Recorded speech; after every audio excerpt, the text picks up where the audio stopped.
guys, welcome back. So today I have a little story time for you guys about a time that I was deeply tested, and I hope it encourages y'all to stay true to who you are, because that was my test.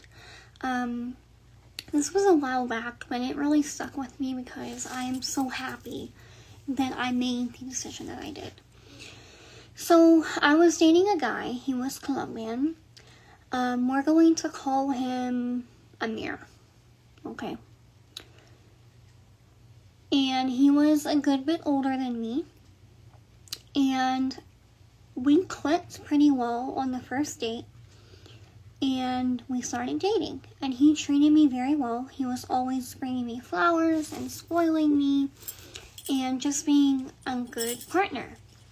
And something that I have always been very honest about is my practice. Okay, on first dates, I would tell guys, hey, look, I have a spiritual business and I'm a priestess, and I do a lot of spiritual work, and I talk to spirits and dead people, and I try to put it in a way that's not off-putting, like I try to be very graceful about it, but very honest, just so that they know what they're getting into, okay? And they know who I am, most importantly.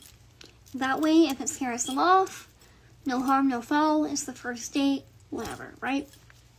Completely honest with him. And of course, he says, oh yeah, that's cool, I don't mind, he was Catholic, but he was like, I'm Catholic, but that's okay, tell me more, blah, blah, blah. Seemingly interested in what I did. And so we keep dating and things like that, and things progressed and got more serious. And he really wanted me to start a life with him.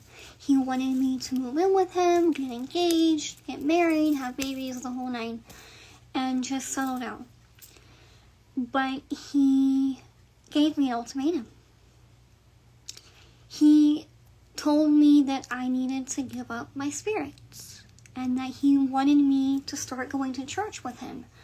And I said, first, my initial response was, I'm not going to give up my spirits, but if you want me to go to church with you, I will. I have no problem with that.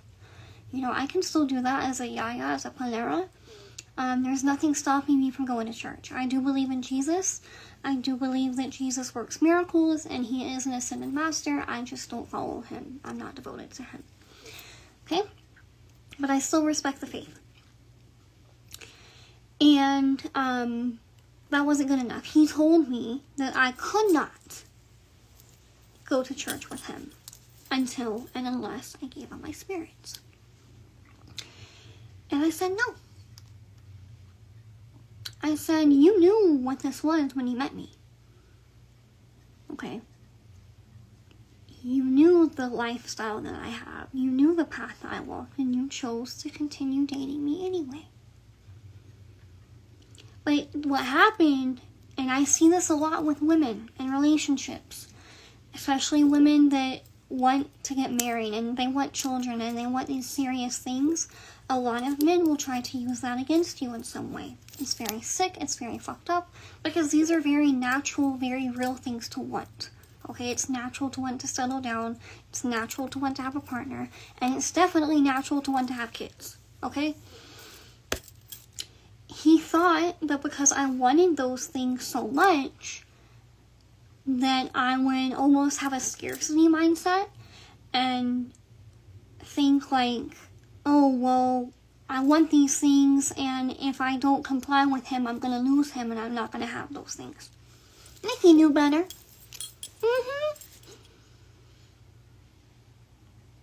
Yep. I stuck to my guns.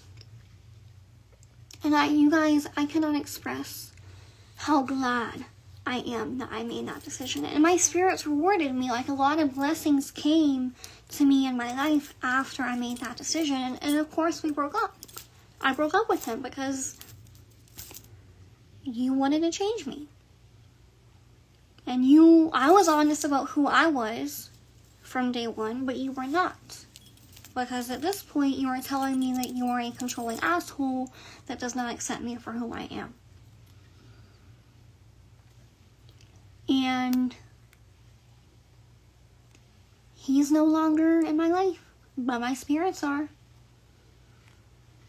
Because I trusted and I knew, like, that man could leave me tomorrow, but those spirits are going to be there.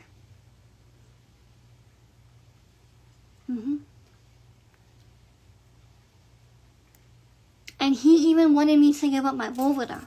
And, you know, I explained to him that Espiritismo does have a lot of Christian components within it. A lot of prayers, a lot of different practices and stuff that we do does incorporate some aspects of Christianity. And that still wasn't good enough. I'm like, you're getting mad at a Volvida? It has a cross on it, you dipshit. It has multiple crosses on it and rosaries and stuff. Like, but it was evil to him. So I hope this, you know, encourages y'all to be honest about who you are when you're dating, and the right person will come along, and the right person will accept you and love you for who you are. And it's okay to leave some people behind. Okay? If you would like to book a reading with me, you can either message me here on Instagram, or you can go to sirensnectar.com/booking. Okay? I love you. Thank you.